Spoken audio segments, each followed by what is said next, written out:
दोस्तों, स्वागत है आपका आपके अपने चैनल चमत्कारी ज्योतिष में।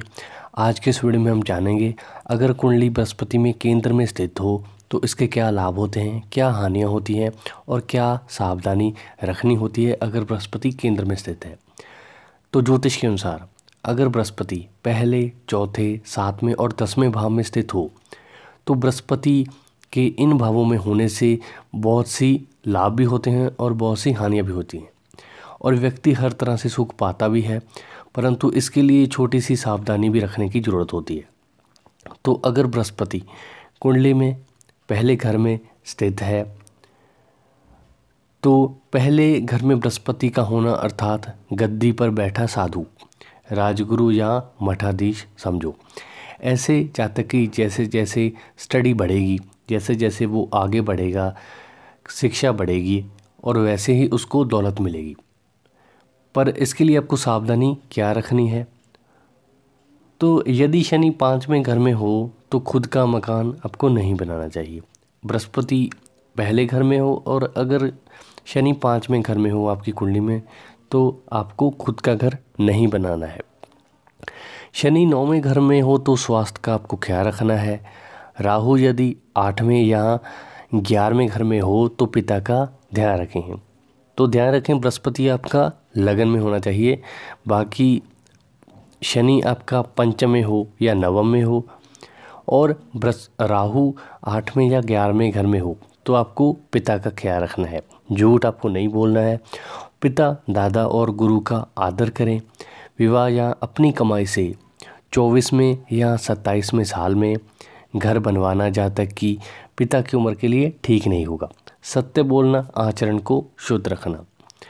तो अब अगर बृहस्पति चौथे स्थान में हो तो आपको क्या करना होगा? तो पानी में तैरता ज्ञान कहते हैं अगर चौथे घर में बृहस्पति है। स्त्री, दौलत और माता का सुख, खुद का आलीशान मकान। यहाँ यदि उच्च का गुरु है तो प्रसिद्ध पाएगा। तो यहाँ पे उच्च का गुरु हो तो बहुत ही अच्छा होगा। यानी कि अगर कर्क राशि में बृहस्पति स्थित है तो आपको बहुत ही बड़ी उपलब्धियां हासिल होने वाली हैं अगर आपके चौथे घर में उच्च का बृहस्पति है। तो इसके लिए आपको सावधानी क्या रखनी है? तो 10वें घर में गुरु के शत्रु ग्रह हों तो सावधानी बरतें। अगर मान लो बृहस्पति आपका चौथे घर में उच्च का है पर 10वें भाव में उनके अगर शत्रु ग्रह हैं और वो बलवान हो रहे हैं तो आपको सावधानी बरतनी चाहिए कि आपकी बदनामी ना हो जाए।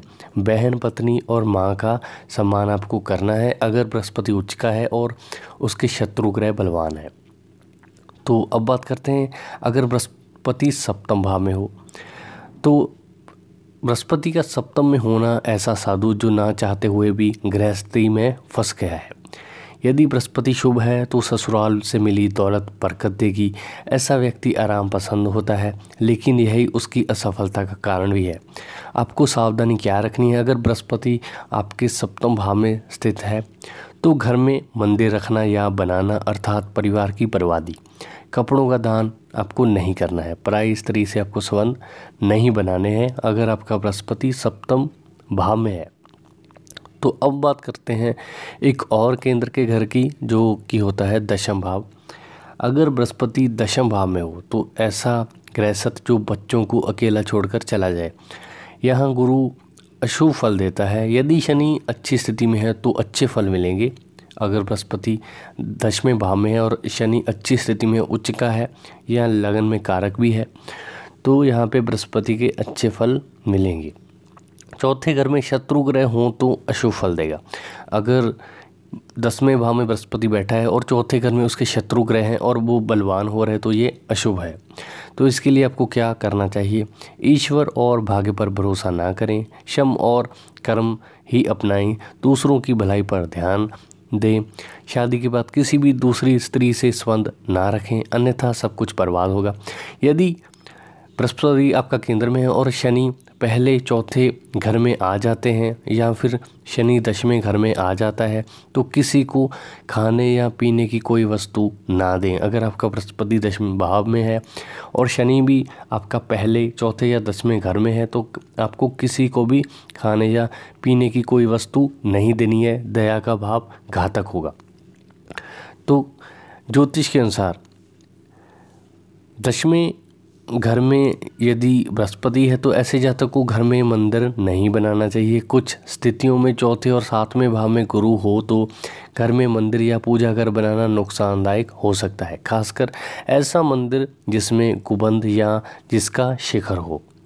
इसके अलावा घर में बड़ी बड़ी मूर्तियां भी नहीं रखनी चाहिए। हो सकता है कि ये मूर्तियां देवी या देवता की ना होकर बस सजावट हेतु ही हो। हालांकि किसी ज्योतिषी से आपको सलाह लेकर कुंडली दिखाकर ही इन चीज़ों को अपनाना है। तो आपको और क्या सावधानियां रखनी है। अगर गुरु 7वें भाव में हो तो आपको कपड़ों का दान नहीं करना है। तो उस गुरु के शत्रु ग्रह बलवान नहीं होना चाहिए, आपको ख्याल रखना है। गुरु 10वें या चौथे भाव में हो तो घर या बाहर मंदिर ना बनवाएं। गुरु अगर 9वें भाव में हो तो मंदिर आदि में आपको दान नहीं करना है। गुरु 5वें घर में हो तो धन का दान आपको नहीं करना है। अगर गुरु बलवान होने पर पुस्तकों का उपहार आपको नहीं देना है। पिता दादा गुरु देवता का सम्मान नहीं करते हों तो आपकी बर्बादी होगी। झूठ बोलने और धोखा देने से आपकी बर्बादी हो सकती है। तो दोस्तों, उम्मीद करता हूँ आपको मेरा ये वीडियो पसंद आएगा।